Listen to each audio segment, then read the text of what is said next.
Hi friends, welcome to అన్ఫా kitchen pest.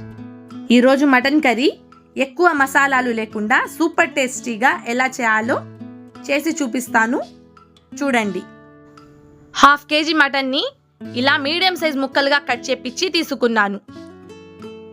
ఇందులో నీళ్లు వేసి శుభ్రంగా కడిగి తీసుకోవాలి.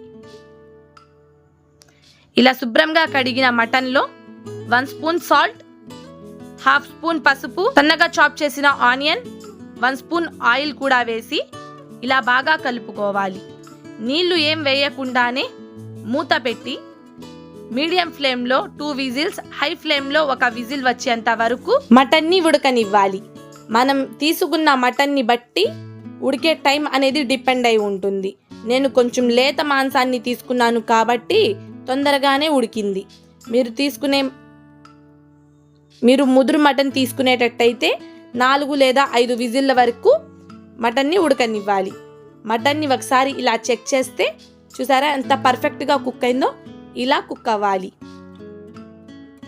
ఒక ప్యాన్ పెట్టుకొని ప్యాన్లో 3 స్పూన్స్ ఆయిల్ వేసుకోవాలి. ఆయిల్ కొంచెం వేడి అయిన తర్వాత సన్నగా కట్ చేసిన 2 పెద్ద సైజ్ ఉల్లిపాయల్ని కూడా వేసి ఇలా బాగా ఫ్రై చేసుకోవాలి.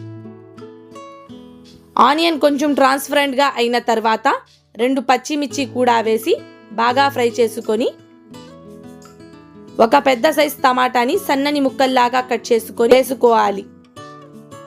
వేసుకొని ఇలా బాగా ఫ్రై చేసుకోవాలి. టమాటా మీద లేయర్ ఊడేంత వరకు బాగా ఫ్రై చేసుకోవాలి. ఇందులో 1 స్పూన్ అల్లం వెల్లుల్లి పేస్ట్ కూడా వేసి బాగా ఫ్రై చేసుకోవాలి.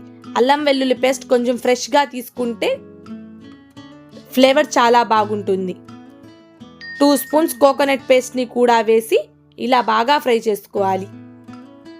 ఆ లోపల మన వీడియోకి ఒక లైక్ చేసి మన ఛానల్ని సబ్స్క్రైబ్ చేసుకొని పక్కనే ఉన్న గంట సింబల్ని క్లిక్ చేయండి. ఇలా మసాలాలు మొత్తం దగ్గర పడేంత వరకు బాగా కలుపుకోవాలి. ఇలా దగ్గర పడిన తర్వాత అందులో 1/2 గ్లాస్ వాటర్ వేసి ఒకసారి ఇలా బాగా కలుపుకొని 1.5 స్పూన్ కారం వేసుకోవాలి.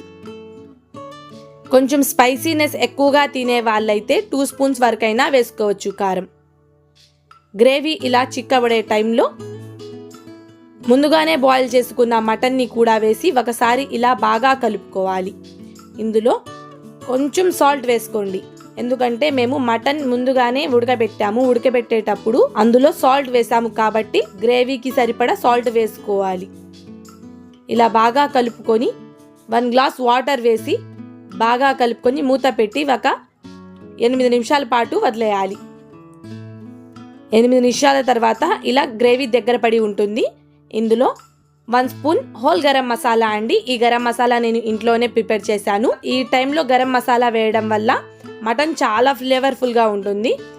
ఇలా వేసి ఒకసారి బాగా కలుపుకొని స్టవ్ ఆఫ్ చేసే ముందు కొంచెం కొత్తిమీర వేసి స్టవ్ ఆఫ్ చేస్తే ఈ curry rice or roti, bagara rice ఎందులో అయినా కానీ చాలా అంటే చాలా టేస్టీగా ఉంటుందండి. ఎలా ఉందో మీరు కూడా ఇంట్లో ట్రై చేసి ఫీడ్బ్యాక్ నాకు కమెంట్స్ రూపంలో తెలియచేయండి.